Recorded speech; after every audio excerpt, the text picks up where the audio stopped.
చర సృష్టికి మూలాధారం అయిన ఆయన సజీవుడు, నిత్యుడు, అనంతుడు. అంతిమ దైవ ప్రవక్త ముహమ్మదు రసూలుల్లా సల్లల్లాహు అలైహి వసల్లం వారిపై, గతించిన ప్రవక్తలందరిపై, ప్రవక్త ముహమ్మద్ సల్లల్లాహు అలైహి వసల్లం వారి కుటుంబీకులపై, ప్రవక్త సల్లల్లాహు అలైహి వసల్లం వారి ఉమ్మతులో సమస్త విశ్వాసులందరిపై అల్లాహ్ యొక్క శాంతి శుభాలు ఎల్లవేళలా కురియుగాక. ఆమీన్. సోదరులారా, నేటి జుమ్మా ప్రసంగం మస్జిద్ యొక్క ఔన్నత్యం మరియు మస్జిద్ ద్వారా జరగవలసినటువంటి పనులు. అల్లాహ్ సుబ్హానహు వ తఆలా ఖురాన్ గ్రంథంలో 72వ సూర అల్ జిన్ 18వ ఆయతులో అల్లాహ్ తెలియజేస్తున్నాడు, వ అన్నల్ మసాజిద లిల్లాహి ఫలా తద్ఉ మఅల్లాహి అహదా. మస్జిదులు కేవలం అల్లాహ్ ప్రసన్నత కొరకు మాత్రమే, మస్జిదులు కేవలం అల్లాహ్ నామస్మరణ కొరకు మాత్రమే నిర్మించబడ్డాయి. అల్లాహ్ను తప్ప ఇంకెవరిని పిలవకండి అని అల్లాహ్ తెలియజేశాడు. సోదరులారా, మస్జిదులు ప్రత్యేకంగా అల్లాహ్ కొరకు మాత్రమే నిర్మించబడ్డాయి.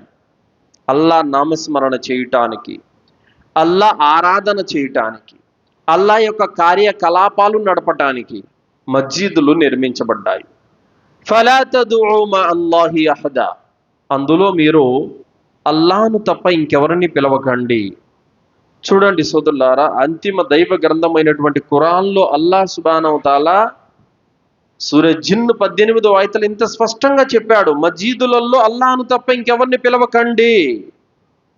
కానీ కొంతమంది సమాజంలో ధార్మిక జ్ఞానం లేనటువంటి ముస్లింలు ఏం చేస్తున్నారు, మస్జిద్ కట్టి మస్జిద్ మధ్యలో ఒక ఔలియా పేరుతో సమాధి నిర్మించి, యా షావలి బాబా, యా మాబూ సుబాన్, యా దస్తగీర్ బాబా, యా హసన్, యా హుసేన్ అని చెప్పేసి ఎవరెవరినో పిలుస్తున్నారు. కానీ అల్లాహ్ ఏమంటున్నాడు, ఫలా తద్ఉ, మీరు అల్లాహ్ను తప్ప ఇంకెవరిని పిలవకండి. కానీ వీళ్ళు ఏం చేస్తున్నారు, మస్జిదుల్లోని ఏకంగా షిర్కు మొదలు పెట్టేశారు. మస్జిదులు కట్టి గుంబదులు నిర్మించి అందులో దీపాలు వెలిగిస్తూ, కడ్డీలు వెలిగిస్తూ, ప్రదక్షిణలు చేస్తూ, దువాలు చేస్తూ, సజ్దాలు చేస్తూ, ఎవరినెవరినో చనిపోయినటువంటి వారందరినీ యా అన్నటువంటి పదంతో సంబోధిస్తూ ఉంటారు. కావున మస్జిదులలో అల్లాహ్ను తప్ప ఇంకెవరిని పిలవకూడదు. దైవ ప్రవక్త ముహమ్మద్ రసూలుల్లా సల్లల్లాహు అలైహి వసల్లం వారు తెలియజేశారు, మీ వాడలల్లో, మీ ప్రాంతాలలో, మీ వీధులలో అల్లాహ్ యొక్క ఆరాధన నిమిత్తం మస్జిదులను నిర్మించండి, అందులో సువాసనలు వెదజల్లండి అని చెప్పారు. అందుకోసమే ఎక్కడైనా ఒక చోట ముస్లిం సమూహం ఉండుంటే అక్కడ ఖచ్చితంగా ఒక మస్జిద్ అనేది అవసరం, మరియు ఆ మస్జిదును పరిశుభ్రంగా ఉంచటం అవసరం. ఆ మస్జిదులో సువాసనలు, బహూర్ లాంటి యొక్క సువాసనలు వెదజల్లటం అనేది కూడా అవసరం. కావున మస్జిద్ యొక్క నిర్మాణానికి చాలా ఔన్నత్యం ఉంది. సహీహ్ బుఖారీ అబూ హురైరా రదియల్లాహు అన్హు యొక్క ఉల్లేఖనం ప్రకారము ప్రవక్త సల్లల్లాహు అలైహి వసల్లం వారు తెలియజేశారు, ఎవరైతే అల్లాహ్ యొక్క మస్జిద్ నిర్మిస్తారో అల్లాహ్ సుబ్హానహు వ తఆలా ఇలాంటిదే స్వర్గంలో వారి కొరకు గృహాన్ని నిర్మిస్తాడు అని చెప్పారు. ఎవరైతే మస్జిద్ నిర్మిస్తారో వారి కొరకు. మరి మస్జిద్ నిర్మించడానికి మా దగ్గర అంత స్తోమత లేదు కదా అన్న ఆలోచన కూడా వస్తుంది. మస్జిద్ నిర్మించే అంత స్తోమత లేకపోయినప్పటికీ కూడా ఆ నిర్మాణంలో నువ్వు ఎంతో కొంత పాలు పంచుకోవడం అనేది ఉండాలి. నీ సంపద ద్వారా, నీ శక్తి ద్వారా, నీ శారీరక శ్రమ ద్వారా ఎంతో కొంత అందులో నీదంటూ కొంత ఉండాలి. అప్పుడు అల్లాహ్ సుబ్హానహు వ తఆలా నీకు కూడా స్వర్గంలో గృహాన్ని ప్రసాదిస్తాడు. పిట్ట గూడంత స్థలాన్ని మస్జిద్కి ఇచ్చినా కూడా అల్లాహ్ సుబ్హానహు వ తఆలా జన్నతులో ఇల్లును ప్రసాదిస్తానని చెప్పాడు. కావున మస్జిద్కు ధన సహాయం చేయాలి. ఎందుకు? మస్జిదులు నిర్మించడం ద్వారా ఇస్లాం ధర్మం డెవలప్ అవుతుంది, అభివృద్ధి అవుతుంది అన్నమాట. అయితే ఈరోజు మస్జిదులు అల్హమ్దులిల్లా మనము నిర్మించుకుంటున్నాము. ఒకప్పుడు ఏదైనా మస్జిద్ కట్టాలంటే ఎవరో ఒకరిలో ఇద్దరిలో ముందుకు వచ్చి కట్టించేవాళ్ళు. కానీ ఈరోజు ఒక మస్జిద్ నిర్మాణం జరగాలంటే చాలా కష్టతరం అయిపోతుంది. ఎన్నో ఊర్లు తిరిగితే కానీ, ఎన్నో జిల్లాలు తిరిగితే కానీ, ఎన్నో మస్జిదులు తిరిగితే కానీ డబ్బులు పోగవడం లేదు. ఒక మస్జిద్ అప్పట్లో 2 నెలలు 3 నెలల్లో పూర్తి చేసేస్తా ఉన్నారు. అలాంటిది ఇప్పుడు 2 ఏళ్ళు 3 ఏళ్ళు 4 5 ఏళ్ళు టైం పడుతుంది కట్టడానికి. డబ్బులు ప్రజల వద్ద ఉంది, కానీ అల్లాహ్ మార్గంలో ఖర్చు పెట్టడానికి బుద్ధి పట్టడం లేదు సోదరులారా. కావున అల్లాహ్ మార్గంలో ఖర్చు పెట్టి ఇలాంటి మస్జిదులు మదర్సాలు నిర్మించినట్లయితే ఇస్లాం అభివృద్ధి అవుతుంది సోదరులారా. నిజంగా మస్జిద్ అంటే ఏమిటి? మస్జిద్ అనేది సజ్దా చేసేటటువంటి ప్రదేశం. మసాజిద్ అంటే సజ్దా చేసేటటువంటి స్థలము అని అర్థం. ఒకప్పుడు ముస్లిం సోదరులు మస్జిదులలో నమాజ్ చదువుతుంటే, జ్ఞానం నేర్చుకుంటూ ఉంటే చాలామంది ముస్లిమేతరులు చూసి మస్జిద్ అంటే ఇదే అనుకునేవాళ్ళు. కానీ ఈరోజు ముస్లిమేతర సోదరులకి మస్జిద్ అంటే ఏంటో తెలియడం లేదు. మస్జిద్ ఎలా ఉంటుందో తెలియదు. వాళ్ళు ఏమనుకుంటున్నారంటే, ఏ విధంగా ఆలయంలో మాకంటూ దేవుడు ఉన్నాడో అదే విధంగా మస్జిదులో అల్లా ఉంటాడు అన్నటువంటి భావన చాలామంది ముస్లిమేతర సోదరులలో ఉంది. కొంతమంది ధర్మజ్ఞానం లేని ముస్లింలను అడిగిన అల్లా ఎక్కడున్నాడంటే మస్జిద్లో ఉన్నాడని చెప్తారు. కావున మనము చెప్పాలి వాళ్ళు ఏమని, మస్జిద్ అనేది ఆరాధన చేసుకునే ఒక పరిశుభ్రమైన ప్రదేశము, సాష్టాంగ ప్రణామం చేసేటటువంటి ప్రదేశము. అల్లాహ్ మస్జిద్లో లేడు, 7 ఆకాశాల పైన ఉన్నాడు అన్నటువంటి విషయాన్ని మనం వారికి చెప్పాలి. అలాగే సోదరులారా, మస్జిద్ యొక్క ఔన్నత్యం ఏమిటనంటే గనక, మనము ఎక్కడైనా బయట నమాజ్ చేసినట్లయితే, ఇంట్లో నమాజ్ చేసుకున్నట్లయితే 1 రెట్టు మాత్రమే పుణ్యం ఉంటుందన్నమాట. అదే మస్జిద్కు వచ్చి సామూహికంగా నమాజ్ చేసినట్లయితే 27 రెట్లు పుణ్యం ఉందన్నమాట. అది మస్జిద్ యొక్క ఘనత సోదరులారా. అలాగే దైవ ప్రవక్త సల్లల్లాహు అలైహి వసల్లం వారు మస్జిద్కు ఎంతటి ప్రాధాన్యత ఇచ్చేవారంటే, ఆయన ప్రయాణం నుంచి వచ్చిన తర్వాత నేరుగా ఇంటికి వెళ్ళేవారు కాదు. మస్జిద్కు వెళ్ళి వుజూ చేసుకొని 2 రకాతులు నమాజు చేసేవాళ్ళు. ఎందుకంటే ప్రయాణం అనేది మనకు ప్రాణాంతకమైనటువంటి ఒక విషయం. ఈ రోజుల్లో అయితే గనక తిరిగి సక్రమంగా ఇంటికి వస్తాడన్న నమ్మకం కూడా లేదు. ప్రయాణం నుంచి తిరిగి ఇంటికి సురక్షితంగా వచ్చామంటే అది అల్లాహ్ యొక్క అనుగ్రహం, అల్హమ్దులిల్లా. అందుకాను అల్లాహకు 2 రకాతులు నమాజ్ చేసి కృతజ్ఞత తెలుపుకొని అల్హమ్దులిల్లా తర్వాత ఇంటికి వెళ్ళేవారు ప్రవక్త గారు. మస్జిద్కు అంతటి ప్రాధాన్యతనిచ్చేవారు ప్రవక్త గారు. అలాగే సోదరులారా, మస్జిదులో ఎంతటి ఘనత ఉందంటే, మస్జిదులో ఎంతసేపు సమయం గడిపితే అంతటి పుణ్యం ఉంది సోదరులారా. మస్జిదుకు రావడం వల్ల ఎంతటి ఘనత ఉందంటే, మీరు నడిచి వచ్చినందుకు గాను 1 అడుగుకు పుణ్యం రాయబడుతుంది, 1 అడుగుకు పాపం చెరిపివేయబడుతుంది. మస్జిదులోకి వస్తారు, వచ్చిన తర్వాత మీరు ఏం చేస్తారు? ద్వారాల దగ్గర మీరు దువా చదవాలి. అల్లాహుమ్మ ఫ్తహ్ లీ అబ్వాబ రహ్మతిక్, అల్లా నా కోసం నీ కారుణ్య ద్వారాలను తెరువు అనే దువా చదివి మస్జిదులోకి వస్తాడు. జమాత్కి ఇంకా టైం ఉంది, 10-15 నిమిషాలు టైం ఉంది. ఏం చేస్తాడు? కూర్చుంటాడు. ఎంతసేపు అయితే అతను జమాత్ కోసం ఎదురు చూస్తూ ఉంటాడో అంతసేపు నమాజు చదివినంత పుణ్యం లభిస్తుంది అతనికి. తర్వాత జమాత్తో నమాజ్ చదువుతాడు, ఆ నమాజుకు పుణ్యం ఉంది. నమాజు తర్వాత ఏం చేస్తాడు? అక్కడే కూర్చొని జిక్రే అజ్కార్ చదువుకుంటూ ఉంటాడు. ఎంతసేపు అయితే అతను అక్కడ కూర్చొని ఉంటాడో అతని కోసం దైవదూతలు దువా చేస్తూ ఉంటారు.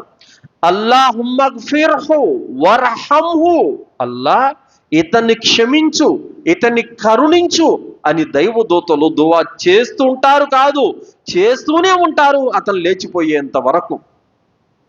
మస్జిదులో కూర్చోవడం వల్ల, మస్జిదులో వేచి ఉండటం వల్ల అంతటి ఘనత అనేది ఉంది సోదరులారా, అల్హమ్దులిల్లా. కానీ నేడు ముస్లిముల యొక్క పరిస్థితి కొంతమంది ఎలా చేస్తున్నారంటే సోదరులారా, రావటంలోనే ఫోను మాట్లాడుకుంటూ వచ్చేస్తారు. వచ్చి ఆ వుజూ చేసేటప్పుడు కూడా ఫోను మాట్లాడుకుంటాడు, ముందుది వెనకది ముందుది కడిగేస్తాడు, సున్నతులన్నీ పోతాయి అక్కడ. మస్జిద్లోకి వచ్చేప్పుడు కూడా ఫోన్ మాట్లాడుకుంటూ వస్తాడు, అల్లాహుమ్మ ఫ్తహ్ లీ అబ్వాబ రహ్మతిక్, ఆ దువా కూడా పోతుంది. ఈ విధంగా ఈరోజు మసీదులోకి వచ్చేటప్పుడు కూడా మసీదులోకి వచ్చే మర్యాదలను, సున్నతులను చాలా మంది పాటించడం లేదు సోదరులారా. కావున మసీదులోకి ప్రవేశించేటప్పుడు దువా చదవాలి. ఉజు ఆర్కాన్లు ఒక తర్వాత ఒకటి సక్రమంగా నెరవేర్చాలి. మసీదులోకి వచ్చిన తర్వాత తహియతుల్ మసీద్ 2 రకాతులు నమాజ్ చదువుకోవాలి. తహియతుల్ మసీద్ యొక్క నమాజు ప్రాముఖ్యత ఏమిటంటే, ఇలాగే జుమ్మా ఖుత్బా చెబుతున్నారు ప్రవక్త గారు. ఒక వ్యక్తి వచ్చి నేరుగా కూర్చున్నాడు.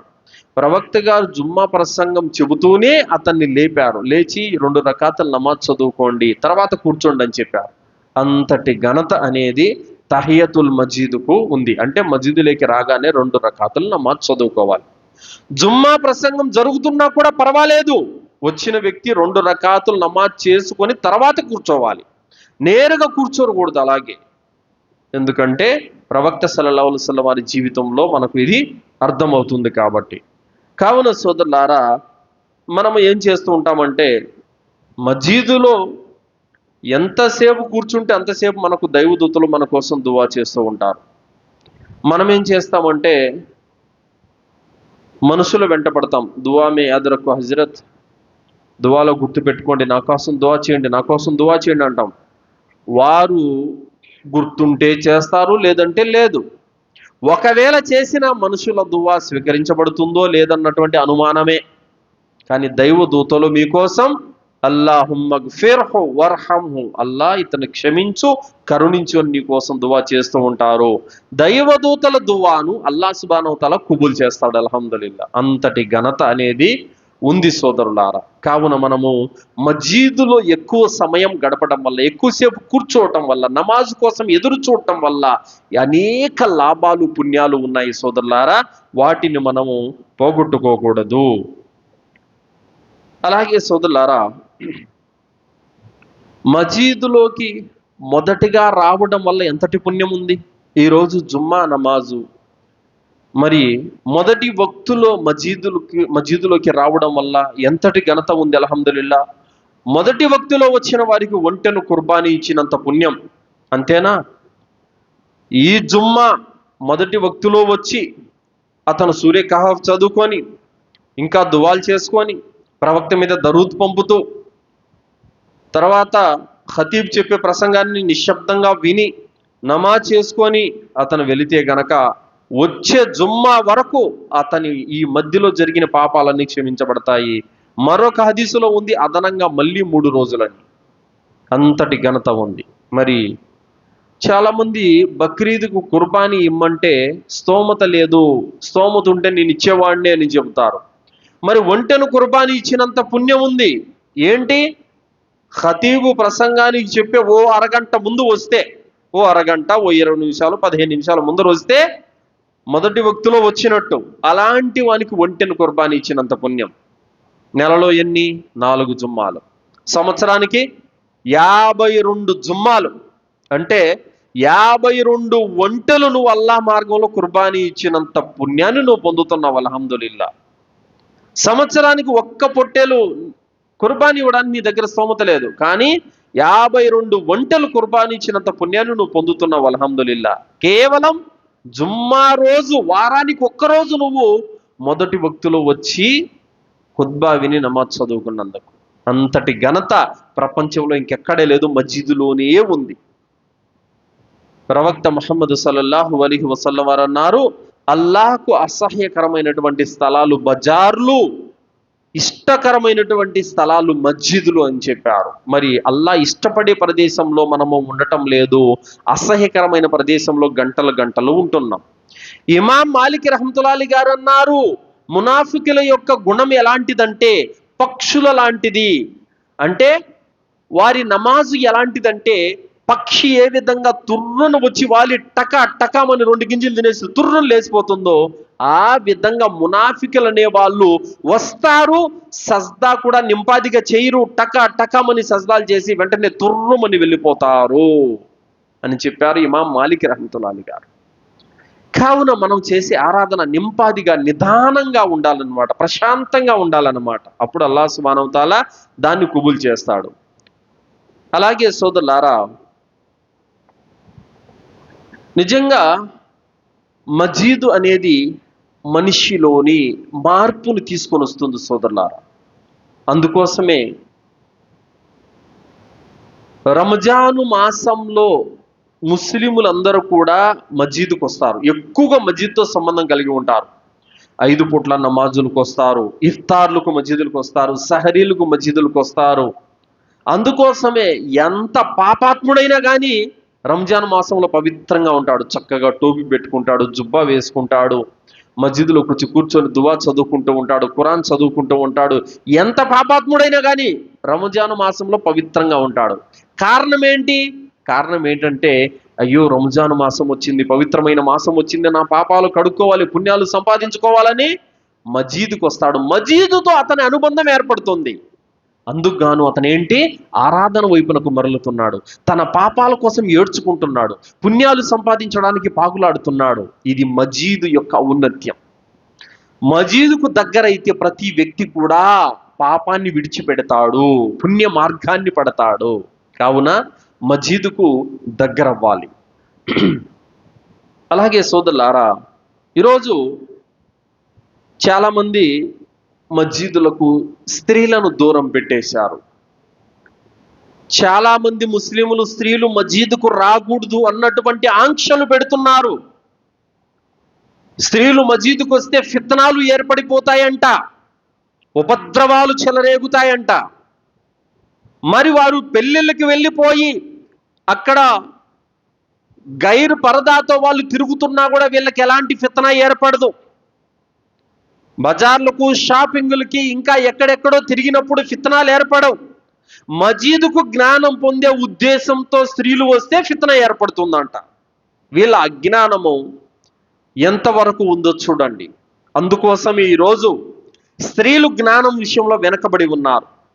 కనీసం ఆమెకు ఉజు యొక్క ఆర్కానులు తెలియదు, గుస్సులు యొక్క ఆర్కానులు తెలియదు, నమాజ్ యొక్క ఆర్కానులు తెలియదు, కనీసం 4 దువాలు కూడా రావు, 4 సూరాలు కూడా రావు, ఆమె ఖురాన్ కూడా చదవదు. భర్త నమాజ్కి వెళ్తున్నాడు చాలు, ఇంట్లో ఆడవాళ్ళకి అవసరం లేదు అన్నట్టుగా కొందరు ముస్లిముల యొక్క అభిప్రాయం ఉంది. ప్రవక్త ముహమ్మద్ సల్లల్లాహు అలైహి వసల్లం వారు అన్నారు, స్త్రీలు గనక మజీదుకు వెళతామంటే మీరు వారిని ఆపకండి, వెళ్ళటానికి అనుమతి ఇవ్వండి అని అన్నారు. కావున మజీదుకు వస్తే ఉలమాలు చెప్పే బయాన్లు వింటారు, జ్ఞానం నేర్చుకుంటారు. మజీదుకు వస్తే అల్హమ్దులిల్లా వాళ్ళ మనసు ప్రశాంతంగా ఉంటుంది. ఖురాన్ చదువుతారు, దువాలు చదువుకుంటారు, జిక్ర్ చేసుకుంటారు. మజీదులోకి ఉన్నంతసేపు ఎంతో పవిత్రంగా వాళ్ళ మనసు ఉంటుంది. అల్హమ్దులిల్లా. కావున మజీదుకు వస్తే వాళ్ళ ఈమాన్ పెరుగుతుంది, జ్ఞానం పెరుగుతుంది. అల్హమ్దులిల్లా. కానీ మజీదుకు రాకూడదు అన్నటువంటి ఆంక్షలు ఎలాంటివంటే, పూర్వకాలంలో యహూదీలు, మిగతా వర్గాల వాళ్ళు ఉండేవాళ్ళు ఆలయాల బయట నిలబెట్టేసేవాళ్ళు, కనీసం వారిని ఆలయాల్లో కూడా రానివ్వకుండా. అలాంటి ఆంక్షలు ఈరోజు ముస్లింలు కొందరు పెడుతున్నారు. స్త్రీలు మజీదుకు రాకూడదు. ప్రవక్త ముహమ్మద్ సల్లల్లాహు అలైహి వసల్లం వారి కాలంలో మస్జిదే నబవీలో పురుషులు ముందు భాగాన ఉంటే స్త్రీలు వెనక భాగంలో ఉండేవారు, పరదా ఉండేది. ఆ విధంగా జుమ్మా నమాజుకు, 5 పూటల నమాజు కూడా స్త్రీలు మస్జిద్కు వచ్చేటటువంటి వాళ్ళు. కావున స్త్రీలు ఈ రోజు మస్జిద్కు రాని కారణంగా కుటుంబంలో ధర్మ జ్ఞానం అనేది కొరబడి ఉంది. స్త్రీ సరిగా లేకపోతే తన పిల్లల్ని ధర్మ జ్ఞానం మీద నడిపించుకోలేదు, తన ఇల్లు ఇస్లాం వాతావరణంలో నడవలేదు. స్త్రీకి జ్ఞానం అనేది అవసరం. జ్ఞానం రావాలంటే ఆమె మస్జిద్కు రావాలి. మస్జిదులో స్త్రీలకు సదుపాయాలు కల్పించాలి. అరబ్బుల్లో అయితే ప్రతి మజీదులో కూడా స్త్రీలకు సపరేట్గా ఒక రూమ్ అంటూ కేటాయించి ఉంటారు. సోదరులారా, మస్జిదే అల్ హరాం మీరు చూడట్లేదా? స్త్రీలు కూడా నమాజ్ చదువుకుంటారు. మస్జిదే నబవి మీరు చూడట్లేదా? స్త్రీలు కూడా నమాజ్ చదువుకుంటూ ఉంటారు. మస్జిదే అల్ అక్సా మీరు చూడట్లేదా? అక్కడ కూడా స్త్రీలు నమాజ్ చదువుతూ ఉంటారు. ప్రపంచంలోని అతి పెద్ద మస్జిదులు అయినటువంటి 3 మస్జిదుల్లో స్త్రీలు నమాజ్ చదువుకుంటూ ఉంటారు. మరి ఇక్కడేమైంది? కావున అల్హమ్దులిల్లా అహ్లే హదీస్ అన్నటువంటి వర్గం మస్జిదులు ఎన్నైతే ఉన్నాయో ఆ మస్జిదులన్నింటిలో స్త్రీలకు ఏర్పాట్లు ఉంటాయి. మిగతా చాలా మంది ఏదైతే జమాతులు ఉన్నాయి వాటిల్లో స్త్రీలకు సదుపాయం కల్పించరు. అందుకోసమే ఆయా వర్గాలలో స్త్రీలు జ్ఞానంలో వెనకబడి ఉంటారు. సోదరులారా, పిల్లలు కూడా మస్జిద్కు వస్తారు. పిల్లల విషయంలో కూడా చాలా మస్జిదుల యొక్క నిర్వహణ కర్తలు చాలా దారుణంగా ప్రవర్తిస్తారండి. పెద్దలకు కూడా అంతే. ఏమంటే వాళ్ళు పాపం మసీదుకు వచ్చారు, చక్కగా ఒక పిల్లోడు టోపీ పెట్టుకొని మసీదుకు వస్తే పెద్దల మన మధ్యలో నిలబెట్టుకొని ఆ పిల్లోడికి నమాజ్ కోసం నిలబెట్టుకోవాలి. కానీ పిల్లల్ని ఏం చేస్తారంటే జమాతుకు నిలబడేటప్పుడు పిల్లలందరినీ వెనక్కి దొబ్బేస్తారు, లాస్ట్ చివర్లో వాళ్ళని నిల్చోమని చెప్తారు. పిల్లలంతా ఒక సఫ్లో ఉంటారు, వాళ్ళు అరుచుకుంటూ గిచ్చుకుంటూ గిల్లుకుంటూ తోసుకుంటూ ఏడ్చుకుంటూ ఉంటారు అనమాట. అలా కాదు, పిల్లల్ని రావాలి, వాళ్ళని రానివ్వాలి, తీసుకురావాలి మస్జిద్కి. తీసుకొని వచ్చి మన మధ్యలో అక్కడొకరిని నిలబెట్టుకొని వాళ్ళు పద్ధతిగా నమాజ్ చదివి ఇచ్చే విధంగా మనం ట్రైనింగ్ ఇవ్వాలి. అది పోయి రే పిల్లలు మీరు వద్దు ఎనికి వెళ్ళిపోండి అని చెప్పేసి దొబ్బటం అనేది ఇది చాలా దారుణమైనటువంటి చర్య సోదరులారా. కావున మస్జిద్కు చిన్న పిల్లల్ని తీసుకురావాలి. అవును, వాడు నమాజ్ చదవలేడు, అంత ఉగ కూడా వాడికి లేదు, అయినా పర్వాలేదు, వాడు అల్లరి చేస్తాడు, మీదెక్కుతాడు, లాగుతాడు, ఏం పర్వాలేదు, భరించు. వాడే రేపు అల్హమ్దులిల్లా నమాజీగా మారిపోతాడు. టర్కీ దేశంలో చిన్న పిల్లల్ని మస్జిద్కు రప్పించడానికి ఆట వస్తువులు ఏర్పాటు చేశారు. ఎందుకు? ఈరోజు యూత్ మస్జిద్కు రావడం లేదు, నమాజులు చదవడం లేదు. చిన్నప్పటి నుంచే వాళ్ళకు తర్ఫీదు ఇవ్వాలి. చిన్న పిల్లల వయసులోనే మనము మస్జిద్కు అలవాటు చెయ్యాలి. మొక్కై వంగనిదే మానై వంగదని పెద్దలు చెప్పారు. ఆ విధంగా ఖచ్చితంగా మనం చిన్నప్పటి నుంచే పిల్లలకు తర్ఫీదు అనేది ఇవ్వాలి సోదరులారా. కావున పిల్లల్ని మస్జిద్కు తీసుకురావాలి. అలాగే సోదరులారా, ఈరోజు మనిషికి జీవితంలో శాంతి లేదండి. ఎందుకనంటే మస్జిద్లో తక్కువ సమయం గడుపుతాడు, బయట ఎక్కువ సమయం గడుపుతాడు. అందుకోసమే చూడండి, చాలా మందికి ట్యాబ్లెట్లు వేసుకున్నా కూడా నిద్ర రాదు. నిద్ర కోసం స్లీపింగ్ ట్యాబ్లెట్లు వేసుకొని పడుకుంటా ఉంటారు. అదే జుమ్మా నమాజ్కి వచ్చాడు అనుకోండి, చల్లగా తూగుతూ ఉంటాడు. ఎందుకు తెలుసా? అల్లా యొక్క రహ్మత్ దిగుతూ ఉంటుంది. అల్హమ్దులిల్లా, అంతటి ప్రశాంతత, అంతటి సుకున్ అనేది అల్హమ్దుల్లా మస్జిద్లో ఉంటుంది సోదరులారా. ఎక్కడ ఏమంటున్నాం మనం మస్జిద్లోకి వచ్చేటప్పుడు అల్లాహుమ్మా ఫ్తహ్ లీ అబ్వాబ రహ్మతిక్, అల్లా నీ కారుణ్య ద్వారాలు తెరువు అంటున్నాం. కారుణ్యం ఎక్కడుంది? మస్జిద్లో ఉంది. అల్హమ్దులిల్లా. కావున ఆ కారుణ్యం మనకు లభించాలంటే మనం మస్జిద్లో ఎక్కువ సమయం ఉండాలి, మస్జిద్కు వస్తూ వెళుతూ ఉండాలి సోదరులారా. మస్జిద్ ఎంత పవిత్రంగా ఉండాలి, మస్జిద్ అన్నది ఎంత పరిశుభ్రంగా ఉండాలంటే ఈ పరిశుభ్రత కేవలం ముయజ్జిన్కు మాత్రమే అప్పగించేశారు. దైవ ప్రవక్త ముహమ్మద్ సల్లల్లాహు అలైహి వసల్లం వారి కాలంలో ఒక వ్యక్తి మస్జిద్ నబవి గోడకు ఉమ్ము ఊశాడు, ఎండిపోయింది. ప్రవక్త గారు స్వతహాగా తన చేతితో గీకేశారు. అన్నారు, మీరు గనక నమాజులో ఉంటే ఉమ్ము వస్తే ఆ ఉమ్మును మీరు మీ బట్ట యొక్క చివరి దాంట్లో ఊసేసి అట్టే పెట్టుకోండి, లేదా కాలి కింద వేసేయండి. ఎదురుగా ఉమ్మొద్దు, ఎందుకంటే అల్లా ఉంటాడు మీ ఎదురుగా, మీరు ఉమ్మొద్దు అని చెప్పారు. అంటే అల్లా ఉంటాడంటే అల్లా యొక్క కారుణ్యం ఉంటుంది. పక్కన ఉమ్మండి, లేదా ప్రజలకు అసౌకర్యంగా ఉంటే బట్టలో చివరన దాచిపెట్టండి. కావున ఎవరో ఒక వ్యక్తి అలా ఉమ్మేశారు. ప్రవక్త గారు స్వతహాగా తన చేత్తో గీకారు. మనమైతే మోజిన్ ఎక్కడా, కంటి కనపడలేదా అని చెప్పేసి మనం గద్దిస్తాం. ఏదైనా ఒక పేపర్ బండినా, ఏదైనా ఒక గలీజ్ కనిపించినా, మన కంటికి కనిపిస్తే మనము ఎత్తేస్తే, మనము తీస్తే దాని పుణ్యం ఉంటుంది అల్లా దగ్గర, అల్హమ్దులిల్లా. కానీ మనము ఏ రవ్వంత కనపడినా కూడా మోజిన్ని తిట్టేస్తాం.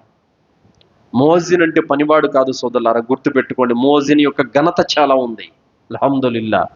కానీ ఈరోజు ఇమాములను, ముయజ్జిన్లను మనము పనివాళ్ళుగా చూస్తున్నాం సోదరులారా. అరబ్బులకు వెళ్ళండి ఒకసారి, ముయజ్జిన్లకు, ఇమాములకు ఎంత గౌరవం ఉంటుందో అల్హమ్దులిల్లా. కావున మనము ముయజ్జిన్లకు, ఇమాములకు గౌరవం ఇవ్వాలి సోదరులారా. మస్జిద్ను చాలా పరిశుభ్రంగా పెట్టాలి. మనం కూడా ఏం చేస్తామంటే ఇస్తిమాలకు వచ్చినప్పుడు పిల్లోళ్ళు తినే కురుకురే ప్యాకెట్లు అక్కడ పడేయటము, పెద్దోళ్ళు కొంతమంది దురలవాట్లు ఉన్న వాళ్ళు సిగరెట్లు, బీడీలు అట్టి జోబులు పెట్టుకొని నమాజ్ చదవడము, అవి కాల్చేసి బాత్రూముల యొక్క పైపులు సందుల్లో చెక్కటము, ఇదంతా నీచ్యమైనటువంటి జుగుప్సాకరమైనటువంటి శైతాను పనులు సోదరులారా. హలాలైనటువంటి ఉల్లి వెల్లుల్లి తిని మస్జిద్లోకి వచ్చే అనుమతి లేనప్పుడు కుల్లు ముష్కరిన్ హరాం, ప్రతి ఒక్క మత్తు కలిగించే పదార్థం మీకు హరాం అని అల్లా తాలా చెప్పాడు కదా. మరి అలాంటి హరామైన వస్తువులను మస్జిద్లోకి తీసుకురావచ్చా? అవి జోవిలో ఉండి అలాగే నమాజ్ చదువుతున్నావు అంటే నీకు అల్లా అంటే భయం లేదని, లెక్క లేదని అర్థం. మన ఇంటి బాత్రూములలో సిగరెట్లు బీడీలు కాల్చి అక్కడే పడేస్తామా అండి? పడేం కదా. మరి మస్జీదు అంతకంటే పవిత్రమైనది, దాన్ని ఎలా చూడాలి? కావున చాలా చోట్ల అలా అలా చేస్తూ ఉంటారు కొంతమంది. అది తప్పు సోదరులారా, అలా చేయకూడదు. కావున మస్జీదును అనేది పరిశుభ్రంగా పెట్టాలి సోదరులారా. తర్వాత సోదరులారా, మస్జీదులోకి ముస్లిమేతరులు రావచ్చా? మస్జిద్ అల్ హరాం మక్కా మస్జీదులోకి తప్ప ప్రపంచంలో ఇంకా ఏ మస్జీదులోకైనా ముస్లిమేతరులు రావచ్చు అని పండితులు చెప్పారు. మస్జిద్ అల్ హరాంలో మాత్రము ముష్రికులకు అనుమతి లేదు. మిగిలిన ప్రపంచంలో ఏ మస్జీదులోకైనా ముస్లిమేతరులు రావచ్చు అనే విషయాన్ని పండితులు చెప్పారు. ఎందుకంటే ఈరోజు చాలా కంప్లైంట్లు మా వద్దకు వచ్చాయి. గురువు గారు, మేము శుక్రవారం పూట నమాజ్ చదువుకున్నాను, మస్జీద్కి వెళ్తే నువ్వు కత్నా చేసుకున్నావా, రాకూడదు నువ్వు, కత్నా చేసుకోకపోతే రాకూడదు నువ్వు అని చెప్పి గద్దిస్తున్నారు అని అంటున్నారు. అలాగే కొంతమంది, ఏమండి మేము అన్ని దేవుళ్ళని నమ్ముతామండి, శుక్రవారం మస్జిద్ కూడా పోతామండి అని చెప్పేటువంటి హైందవ సోదరులు కూడా చాలా మంది ఉన్నారు. అలాంటి వారి చేతుల్లో దారాలు గట్రా చూసే నువ్వు మస్జిద్కి రావద్దు, నువ్వు వేరే మతం వాడివని చెప్పి తరిమేసే వాళ్ళు కూడా ఉన్నారు. ఇది తప్పు సోదరులారా, ఇలా చేయకూడదు. మరి ప్రవక్త జీవితం నుండి మనకేం దలీలు దొరుకుతుందంటే సోదరులారా, మనము ప్రవక్త జీవితంలో అనేక మంది యొక్క విషయాలు మనకు కనిపిస్తాయి సోదరులారా. అవేమంటే, సహీ ముస్లిం 1764, సుమామా బిన్ ఉసాల్ యమామా దేశపు యొక్క రాజు ఇతను. ప్రవక్త ముహమ్మద్ సల్లల్లాహు అలైహి వసల్లం వారు దేశ దేశాలకు లేఖలు పంపారు. ఒక దౌత్యవేత్త ప్రవక్త గారి నుండి ఉత్తరం తీసుకొని యమామా దేశం వెళ్ళాడు. దేశం వెళ్లితే సుమామా బిన్ ఉసాల్ ఏం చేశాడనంటే ఆ దౌత్యవేత్తను చంపేశాడు. చంపేసిన తర్వాత, అంటే ప్రవక్త గారు పంపిన సందేశాన్ని స్వీకరించకపోగా చంపేశాడు. ప్రవక్త సల్లల్లాహు అలైహి వసల్లం వారు హుకుం జారీ చేశారు, సుమామా బిన్ ఉసాల్ ఎక్కడ కనబడితే అక్కడ చంపేయండి అని చెప్పారు. అయితే సుమామా బిన్ ఉసాల్ ఒకానొక సందర్భంలో మదీనా శివార్లలో కనిపించాడు. మక్కాకు పోతూ కనిపించాడు. ముస్లిములు పట్టుకొని తీసుకొని వచ్చారు. ప్రవక్త ముహమ్మద్ సల్లల్లాహు అలైహి వసల్లం వారు మస్జిద్ నబవి స్తంభానికి కట్టేశారు. మొదటి రోజు అడిగారు, సుమామా ఏమిటి నీ అభిప్రాయం అని అన్నారు. ఏమి లేదు, మీరు నన్ను పట్టుకున్నారు, నేను మీకు ద్రోహం చేశాను, అందుకని పట్టుకున్నారు. మీరు శిక్షిస్తే మీ ఇష్టం, శిక్షించుకోండి. లేదు క్షమించారంటే గనక మీ మేలు నేను ఎప్పటికీ మర్చిపోను. లేదు నష్టపరిహారం కావాలా, డబ్బులు ఎంత కాబడితే అంత ఇచ్చేస్తాను, మూడిట్లో ఏది కావాలో చెప్పండి అన్నారు. ప్రవక్త సల్లల్లాహు అలైహి వసల్లం వారు ఏం మాట్లాడలేదు. తన శిష్యులకు చెప్పారు, సుమామాకు తిండి నీళ్లు ఏ మర్యాదలో లోటు రాకూడదు, జాగ్రత్తగా చూసుకోండి అని చెప్పారు. రెండవ రోజు అడిగారు, సుమామా బిన్ ఉసాల్ అదే మాట చెప్పారు, ఈ ప్రపంచంలో అతి అసహ్యకరమైనటువంటి ప్రాంతం మదీనా ప్రాంతం, అతి అసహ్యకరమైనటువంటి ముఖం మీది అని చెప్పి ప్రవక్త గారి ముఖం మీద వేలు పెట్టి చెప్పాడు. అలాంటి సుమామా రెండో రోజు కూడా ప్రవక్త గారు మన్నించి వదిలిపెట్టారు, ఏం మాట్లాడలేదు. మూడవ రోజు కూడా అదే సమాధానం చెప్పారు. అప్పుడు శిష్యులకు ఆదేశించారు, సుమామాను వదిలిపెట్టేయండి అని చెప్పారు. సుమామా బిన్ ఉసాల్ వెళ్ళారు. ఒక్కొక్క అడుగు వేస్తూ ఉంటే ఏదో పోగొట్టుకున్నటువంటి ఫీలింగు, ఏదో ఒక కారుణ్యానికి దూరం అవుతున్నటువంటి బాధ. వెళ్ళాడు, ఖర్జూరపు తోటలో కాలం ఉంది, ఆ కాలంలో మునిగాడు, స్నానం చేశాడు. మస్జిద్ నబవీకి వచ్చి అష్హదు అల్లా ఇలాహా ఇల్లల్లా వ అన్న ముహమ్మదన్ అబ్దుహు వ రసూలుహు అని కలిమా పఠించి ఇస్లాం స్వీకరించాడు. ఎందుకు ఇస్లాం స్వీకరించాడు? 3 రోజులు మస్జిద్లో ఉన్నాడు. ఈ 3 రోజులు ఇస్లాం అంటే ఏంటో సుమామా బిన్ ఉసాల్కి అర్థమయ్యింది. ముస్లిములంటే ఎలా ఉంటారో, ముస్లిములంటే ఆరాధన ఎలా ఉంటుందో సుమామా బిన్ ఉసాల్కి అర్థమైంది. ప్రవక్త ముహమ్మద్ సల్లల్లాహు అలైహి వసల్లం అంత గొప్ప జాతిలో పుట్టినప్పటికీ ఆయన బానిసలతో ఎలా ఉన్నారో, పేదవాళ్ళతో ఎలా ఉన్నారో, కులీనులతో ఎలా ఉన్నారో, ఆయన మాట మంది ఎలా ఉందో, ఆయన యొక్క మర్యాద ఎలా ఉందో, ఆయన బోధనలు ఎలా ఉన్నాయో, ఆయన జ్ఞానం ఎలా ఉందో, పూర్తి ఇస్లాం అంటే ఏంటో తన కళ్ళతో చూశాడు సుమామా బిన్ ఉసాల్. అందుకు మారిపోయాడు. తర్వాత అల్లాహ్ యొక్క ప్రవక్త, నేను ఇంతకుముందు అన్నాను కదా, ప్రపంచంలో అతి అసహ్యకరమైనటువంటి ప్రదేశం మదీనా అన్నాను కదా, ఇప్పుడు చెబుతున్నాను, నాకు అతి ప్రియమైనటువంటి ప్రాంతం మదీనా. ఈ ప్రపంచంలో అసహ్యకరమైనటువంటి ముఖం మీద నుంచి చెప్పాను కదా, ఇప్పటికంటే నా ప్రాణం కంటే ఎక్కువగా ప్రియమైన వారు మీరు అని సాక్ష్యం పలికాడు ఆ వ్యక్తి. తర్వాత అన్నాడు అల్లాహ్ యొక్క ప్రవక్త, మిమ్మల్ని ఇంతగా బాధించినటువంటి మక్కా ప్రజలకు నేను యమామా దేశం నుండి సరుకులు పంపను, వ్యాపారం ఆపేస్తానని చెప్పారు. లేదు సుమామా, నువ్వు మక్కా ప్రజలకు నీ యొక్క వ్యాపార వాణిజ్యం కొనసాగించు, ఆపద్దు, ప్రజలు ఇబ్బంది పడతారని చెప్పారు.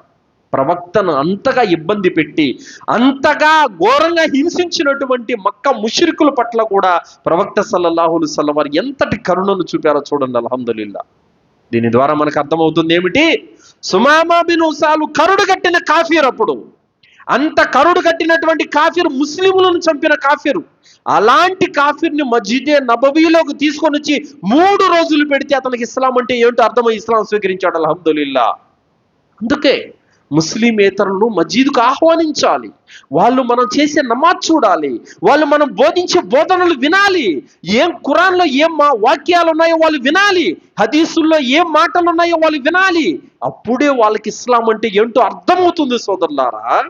కావున హిందువులు కానీ, క్రైస్తవులు కానీ, ఇతర జాతి వాళ్ళు ఎవరైనప్పటికీ కూడా మనతో పాటు వాళ్ళని మస్జిద్కు వీలుంటే తీసుకురావాలి. అల్హమ్దులిల్లా. ఎంతో మంది విజిట్ టు మై మస్జిద్ అనే ప్రోగ్రామ్ హైదరాబాద్ వాళ్ళు చేస్తున్నప్పుడు ఎంతో మంది ముస్లిమేతరులు మస్జిద్కు వచ్చి, అయ్యో మాకు తెలియదండి, మీరు కూడా మాలాగే ఒక విగ్రహం పెట్టుకొని మొక్కుతున్నారేమో అనుకున్నాం మేము. ఎక్కడ చూస్తే ఏమీ లేదు, గోడలు ఉన్నాయంతే, మీరు ఎవరిని మొక్కుతున్నారు, దేవుడు ఎక్కడా అని అడిగారు. దేవుడు ఆకాశాలపైన ఉన్నాడు, మస్జిద్లో కాదు ఉండేది, మస్జిద్లో మేము ఎవరికి మొక్కం, నమాజ్ చేసుకునే ఒక పవిత్రమైన ప్రదేశం అంతే అని చెప్పారు. చాలా మంది ఇన్స్పైర్ అయ్యారు. అల్హమ్దులిల్లా. కావున ముస్లిమేతరులకు మస్జిద్లో ఏం జరుగుతుందో తెలియకే వాళ్ళు ఇస్లాం అంటే ఉగ్రవాదం అని అంటున్నారు. ముస్లింలు చేసే ఆరాధన, వాళ్ళు చదివే ఖురాను, వాళ్ళు చదివే దువాలు, ఇదంతా వాళ్ళకి తెలియదు కాబట్టి అపోహలు మునిగి ఉన్నారు. ఆ అపోహలు తొలగించాల్సినటువంటి బాధ్యత మనందరి మీద కూడా ఉంది సోదరులారా. తర్వాత నజ్రాన్ నుండి క్రైస్తవుల బృందం వచ్చింది. క్రైస్తవులని ప్రవక్త ముహమ్మద్ సల్లల్లాహు అలైహి వసల్లం మస్జిద్లో పెట్టి డెబ్యూట్ చేశారు, వాళ్ళతో దావా పని చేశారు, మరియు వారిని అక్కడే పడుకునేందుకు సకల సదుపాయాలు సమకూర్చారు, వాళ్ళకు భోజనం ఏర్పాటు చేశారు. ముస్లిమేతరులు కూడా మస్జిద్లో పడుకోవటానికి అవకాశం ఇచ్చారు. తర్వాత ప్రవక్త సల్లల్లాహు అలైహి వసల్లం వారి బంధువు ఒకతను సుదూర ప్రాంతం నుండి వచ్చాడు. అతను కూడా ముస్లిమేతరుడే. అతను కూడా మస్జిద్లో తీసుకొని వచ్చి సఫరీలు చేశారు.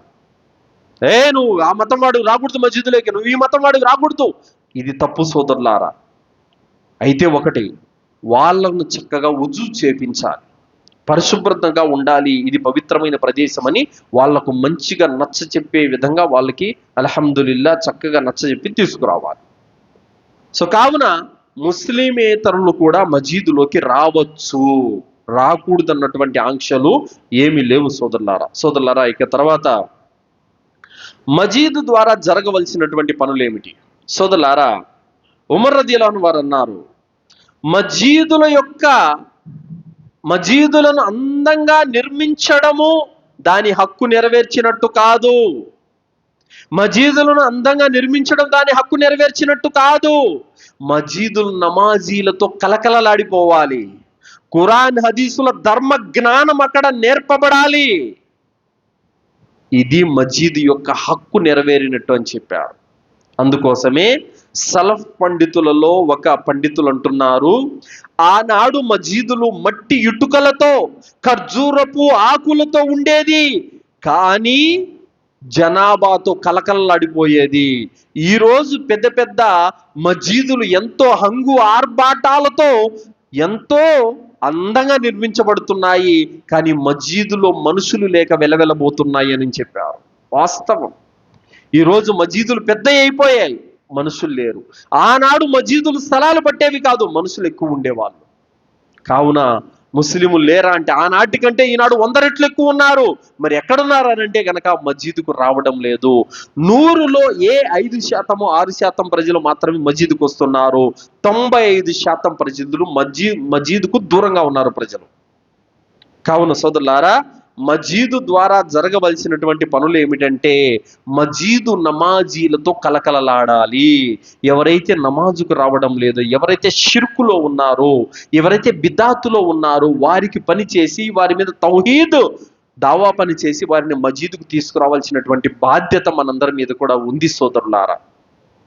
అలాగే ఇంకా మజీదులలో వీక్లీ క్లాసులు నడపటం కానీ, లేదా నెలవారీ ఇస్తిమాలు జరగటం కానీ, ఇంకా రంజాను మాసంలో విద్యార్థులందరికీ ఎగ్జామ్ పెట్టడం కానీ, క్విజ్ పెట్టడం కానీ, ఇలాంటివి కూడా చేయాలి. అలాగే మజీదులో లైబ్రరీ కూడా ఏర్పాటు చేయాలి. ప్రతి హదీసు పుస్తకము ప్రజలకు అక్కడ లభించాలి.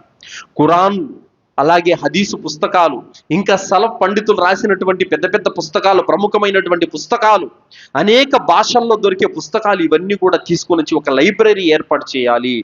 ఎవరు వచ్చి చదువుకోవాలన్న ఆలోచన వచ్చినా కూడా ఖచ్చితంగా వాళ్ళ లైబ్రరీకి వచ్చి చదువుకోవాలి. పిల్లలు ఎవరైతే బయట ఉన్నారో లోపలికి వచ్చి కూర్చోండి, మా బయట డిస్కషన్ పెట్టారేంటి? ఈ విధంగా ఎవరు వచ్చి చదువుకున్నా కూడా ప్రతి పుస్తకం లభించేలా లైబ్రరీ కూడా పెట్టాలి సోదరులారా. ఇంకా ప్రవక్త ముహమ్మద్ సల్లల్లాహు అలైహి వసల్లం వారి కాలంలో మజీదులో న్యాయస్థాపన ఉండేది. భార్యాభర్తలు గొడవ పడినా, ఇంకా రెండు తెగలు కొట్లాడుకున్నా, ఇంకా రెండు కుటుంబాలు కొట్లాడుకున్నా, ఏ సమస్య అయినా సరే మజీదుకు వచ్చి న్యాయం, ప్రవక్త గారి దగ్గర న్యాయం అక్కడ జరిపించుకొని వెళ్ళేవారు. కాబట్టి మజీదు ద్వారా తీర్పులు కూడా జరగాలి. ధార్మిక జ్ఞానవంతులు ఎవరైతే ఉన్నారో వాళ్ళ దగ్గర సమస్యలు పరిష్కరించబడాలి. అలాగే సోదరులారా, నిరుపేదలకు రేషన్ పంపిణీ కూడా ప్రవక్త కాలంలో జరిగేది సోదరులారా. యుద్ధ ప్రణాళికలు, అలాగే మాలే గనీమత్ పంపిణీ, రేషన్లు, పేదలకు బట్టలు, ఇంకా ఎవరైనా పేదలకు తీసుకుని వచ్చే ఆహారపు వస్తువులు, ఇవన్నీ మజీదు ద్వారానే పంపిణీ జరిగేది సోదరులారా. మజీద్ అంటే కేవలం ఒక నమాజ్ కొరకు మాత్రమే కాదండి. ఇస్లాం ధార్మిక కార్యక్రమాలలో హరాం కానంత వరకు ప్రతి ఒక్క కార్యం కూడా మనం మజీదులో జరుపుకోవచ్చు సోదరులారా. అలాగే సోదరులారా, మజీదు ద్వారా మెయిన్ దావా పని అనేది జరగాలి. కానీ ఇది ఎవరు చేయాలి?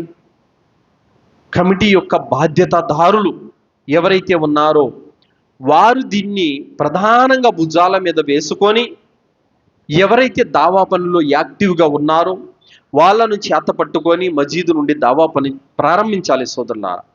కానీ ఈరోజు ప్రజల్లో చాలామంది ఎలా ఉన్నారనంటే, పదవులు ఉంటేనే అల్లా యొక్క పనికి వస్తారు, లేకపోతే రారు. ఇది తప్పు. పదవి అన్నటువంటిది ఏదైతే ఉందో, ఒక మజీదు కట్టి ఆ మజీదు యొక్క బాధ్యత, పదవి తీసుకోవటం అనేది ఎలాంటిదంటే సోదరులారా, ఉమర్ రదియల్లాహు అన్హు వారు అన్నారు, నా యొక్క పరిపాలనా కాలంలో ఒక నది ఒడ్డున కుక్క చనిపోయినా కూడా రేపు అల్లా నన్ను పట్టుకుంటాడనే భయం ఉందని చెప్పారు ఉమర్ రదియల్లాహు అన్హు వారు. ఒక వ్యవస్థ బాధ్యత మనం భుజాల మీద వేసుకున్నామంటే, ఆ వ్యవస్థను సరిగా నడిపించకపోతే రేపు కయామతు రోజున అల్లా అందరి సమక్షంలో మనల్ని పట్టుకుంటాడు సోదరులారా. అందుకే అబూజర్ రదియల్లాహు అన్హు వారు ఒక మాట అన్నారు, అల్లా యొక్క ప్రవక్త, మీరందరికీ పదవులు ఇస్తున్నారు, నాకు కూడా ఏదో ఒక పదవి ఇవ్వండి అని అడిగారు. అప్పుడు ప్రవక్త సల్లల్లాహు అలైహి వసల్లం అన్నారు, అబూజర్, పదవి అనేది నీ అంతట నువ్వు కోరుకోవద్దు, కావాలని కోరుకోవద్దు. ప్రజలు నిర్ణయించి నీకు ఇస్తే గనక ఇది అల్లా తరపు నుండి వచ్చిందని భావించు, దాన్ని తీసుకో. కానీ నీ అంతటా నువ్వు కోరుకుంటే ఫిత్నాల్లో పడిపోతావు, జాగ్రత్త అని చెప్పి ప్రవక్త సల్లల్లాహు అలైహి వసల్లం వారు చెప్పారు. కావున మనము ఇప్పుడు పదవి ఉన్నా లేకపోయినా మనం అల్లా యొక్క పని చేస్తూ ఉంటే గనక, జమాతులో ఉన్న ప్రజలు ఇతని ద్వారా దావా పని జరుగుతుంది, ఇతను మజీదు కోసం కృషి చేస్తున్నాడు, మజీదు బాగోగులు పట్టించుకుంటున్నాడు, ఇతను లేకపోతే జమాతు నడవదు, నిన్ను గుర్తించి నిన్ను పెట్టుకోవాలి. అంతే తప్ప నీ నస భరించలేక కాదు. అర్థమైందా? నిన్ను గుర్తించాలి, నీ ప్రయోజనాన్ని, నీ ప్రతిఫలాన్ని, నీ శ్రమను గుర్తించి ప్రజలు నిన్ను పెట్టుకోవాలి. అప్పుడు నువ్వు అందులో కూర్చోవడానికి అర్హుడు అవుతావు. కాబట్టి సోదరులారా, పదవులు కోరుకోకండి, ఫిత్నాల్లో పడిపోతారు. ప్రతి మజీదులలో సోదరులారా ఇప్పుడు రాజకీయమే నడుస్తుంది సోదరులారా, దావా పని జరగట్లేదు ప్రతి చోట. ఇది ఫ్యాషన్ అయిపోయింది సోదరులారా. కావున ఏమి, మనకు అల్లాహ్ సుబ్హానహు తఆలా ధార్మిక జ్ఞానాన్ని ఇచ్చాడంటే ఆ జ్ఞానాన్ని నలుగురికి పంచాల్సినటువంటి బాధ్యత మన మీద ఉంటుంది సోదరులారా. కావున పదవుల్లో కూర్చుంటే మనకు వచ్చేది ఏమీ లేదు సోదరులారా, ఒరిగేది ఏమీ లేదు సోదరులారా. కావున పదవుల్లో ఉన్నవాళ్ళు లేని వాళ్ళని వెంట పెట్టుకొని ఇన్షాల్లా ఈ యొక్క కార్యక్రమాలు ముందుకు నడపాలి. అలాగే పదవుల్లో ఉన్నటువంటి వాళ్ళు కూడా చాకచక్యంగా ఉండాలి. అల్లాహ్ సుబ్హానహు వ తఆలా ఏమంటున్నాడు ఖురాన్ గ్రంథంలో? మజీదుల నిర్వహణకు ముష్రికులు పనికిరారు అని అల్లాహ్ సుబ్హానహు వ తఆలా చెప్పాడు. అల్హమ్దులిల్లా మన జమాతులలో దాదాపు అంతా తౌహీద్ మీద ఉన్న వాళ్ళే. కానీ బయట అయితే కొన్ని జమాతులలో ముష్రికులు మజీద్ యొక్క ముతవల్లీలకు దారాలు ఉంటాయి. మేము ఒక మల్లంపేటను గ్రామానికి వెళ్ళాం. జుమ్మా ఖుత్బాలు జరగట్లేదని నన్ను పిలిచారు, వెళ్ళాను. వెళితే మస్జిద్ ముతవల్లి ఇంటికి వెళ్ళాము. వెళితే రేపు జుమ్మాకి ఈ విధంగా హజరత్ వస్తున్నారు రండి అని ఆ ఊరి పిల్లగాడు ఒకటి చెప్తే, లేదులే నేను రాలేను, రేపు మేము గంగమ్మకు పెట్టుకుంటున్నాము, మేము రాలేమన్నాడు. మస్జిద్ ముతవల్లి ముస్లిమేతర దేవీ దేవతల దగ్గరికి వెళ్ళిపోతున్నాడు. అలాంటి వారు కూడా చాలా మంది ఉన్నారు. కనీసం ప్రవక్తల సున్నతుల పట్ల అవగాహన లేని వాళ్ళు కూడా ఈరోజు ఉన్నారు. సో కావున ఇక్కడ చెప్తున్నటువంటి మాట ఏమిటంటే సోదరులారా, అల్లాహ్ సుబ్హానహు వ తఆలా ఎవరికైనా ఒక బాధ్యతను అప్పగించాడంటే అది బాధ్యత కాదు, అది ఒక భారం. తీర్పు దినము రోజున అది ఒక లెక్క. కావున ఆషామాష తమాషా కాదు. ప్రతి ఒక్కరు కూడా మాకు కావాలని కోరుకున్నట్లయితే గనక దక్కుతుంది. కానీ తీర్పు దినము రోజున అల్లాహ్ దగ్గర ప్రతి దానికి లెక్క నువ్వు చెప్పవలసినటువంటి పరిస్థితి ఉంటుంది.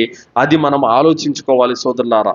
కావున మజీదు ఏదైతే ఉందో ఈ మజీద్ యొక్క నిర్వహణ కార్యక్రమంలో మనమందరం కూడా పాలు పంచుకోవాలి. ఎందుకంటే మజీద్ అనేది ఒకరి సొత్తు కాదు, మజీద్ అనేది ఒకరి ఆస్తి కాదు, మజీద్ అనేది ఒకరి యొక్క సొంతం కాదు సోదరులారా. ఇది ప్రజలందరికీ హక్కు కలిగి ఉన్నటువంటిది. అయితే ఎవరైతే బాధ్యులై ఉన్నారో, ఎవరైతే అమీరుగా ప్రజలు వెన్నుకొని ఉన్నారో ఆ అమీరుకు ఇతాత్ చూపాల్సినటువంటి బాధ్యత ఉంది.